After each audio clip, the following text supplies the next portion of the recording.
কি রে বিমলা, এরকম মন খারাপ হয়ে বসে আছিস কেন? দেখ তোর জন্য কি এনেছি। এই অবস্থায় কি আর প্রাণ খুলে হাসতে পারি কাকা? একটা পাও তো চলে গেল দুর্ঘটনায়, কারখানার কাজটাও গেল, টাকা যা ছিল চিকিৎসাতেই তো চলে গেল, পুরো ফাঁকা হাত গো। তাতে কি হয়েছে রে? দেখ আমাকে দেখ, বুড়ো বয়সে কেমন তরতাজা, তোরা এ বয়সে খালি খালি দুঃখ করিস। ধর দেখি এই ঠ্যাঙাটা ধর। এতে কি আছে কাকা? খুলে দেখ না, এ ছেলে খালি কথা বলে বেশি। এ তো আমার প্রিয় কচুরি আর জিলিপি। তা তুমি সকাল সকাল কোথা থেকে আনলে শুনি? কোথা থেকে আর আনবো, আরে ময়রার দোকান থেকে এনেছি। নে নে নে খা। বৌমা কোথায় রে? গেল বোধহয় ওর বোনের বাড়ি। আহা কাকা, কি যে খাওয়ালে তুমি আমাকে আজকে, কি স্বাদ, কতদিন খাই না। দাঁড়িয়ে আছো কেন? এখানে বসো। আরে বাবা, বসলে হবে? সামনের বাগানটার কি অবস্থা হয়েছে দেখেছিস? তোর বাগানে একটু একটু জল দে, সঙ্গে সঙ্গে তোর সঙ্গে কথা বলছি। গাছগুলো পুরো মরে কাঠ হয়ে গেল। কাকা, আমার বসে যাওয়ার পর থেকে তোমার বৌমা কত দিক দেখবে বলো তো? সেই ছেলে আমার বৌমা কত খেয়াল রাখে। বৌমা কি আমার ছেলের কম খেয়াল রাখে? তুমি না কাকা, সত্যি আর কি করতে পারলে আর কিছু বোঝো না। এগুলো করি বলি যে তুই এতক্ষণ প্রাণ খুলে হাসলি, সেটা বল। হ্যাঁ, সে তো অবশ্যই। যাই হোক, তুমি জলটা দিয়ে ভালোই করেছো কাকা। ফুল গাছগুলো সব জল দিয়ে দিলাম বুঝলি, নতুন নতুন কুড়ি আসবে। গাছগুলোকে এবার যেন মনে হচ্ছে তরতাজা। বাগানটা এবার ভরে উঠবে বুঝলি। তুই খেতে থাক, আমি এখন আসি, পরে আবার আসবো। আবার গাছে জল দিয়ে যাবো। হ্যাঁ,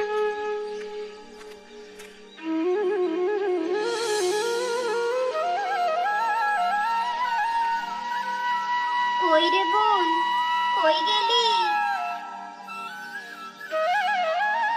তুই এসেছিস? আয় আয়, একটু পরেই বেরিয়ে যাব দোকান নিয়ে। ভাবলাম তোকে ডেকে একটু তোর হাতে চাল ডাল তুলে দিই। তুই আর আমাদের জন্য কত করবি রে বোন। সংসারই ঠিকঠাক চলে না, আমাদের যা হবে হবে, তুই আর অত ভাবিস না। ও কথা বললে কি হয় রে দিদি? সেই ছোটবেলা থেকে তুই আমায় মানুষ করেছিস। কাছাকাছি থাকবো বলে বাবা মাও আমাদের দুই বোনকে দুই ভাইয়ের সঙ্গে বিয়ে দিয়েছিলেন। এরা যদিও ভাইরা নিজেরা নিজেদের মধ্যে ঝামেলা করে বসে থাকে, আমাদের কি দোষ বলতো? ঠাকুর তো কোথায় দেখতে পাচ্ছি না তো। তুই তাকে আর দেখবি কি করে? দেখ কোথাও গিয়ে আড্ডা মারছে। কাজের কথা বললেই তো তার গায়ে জ্বর আসে। অমন করে বলিস না বোন, মানুষটা ভালোই।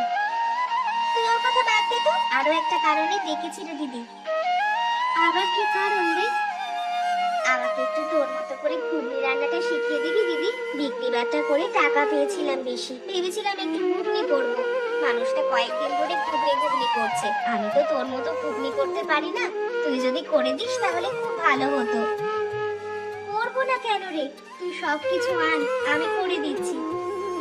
দিদি, মটর মশলা সব এনে দিয়েছি। এই বাইরের উনুনেই রান্না কর বসে বসে দেখি। রান্না হয়ে গেলে গুছিয়ে গাছিয়ে তারপরে কাজে বেরোবো। আমি করে দিচ্ছি এক্ষুনি।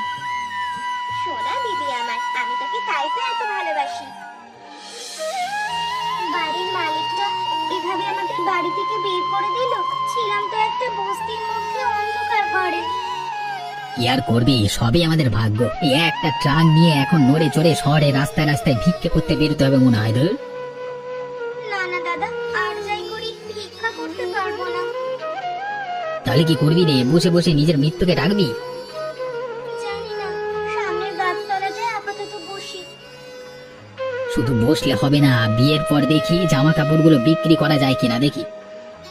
দেখছি কিছু মালপত্র আছে মনে হয়।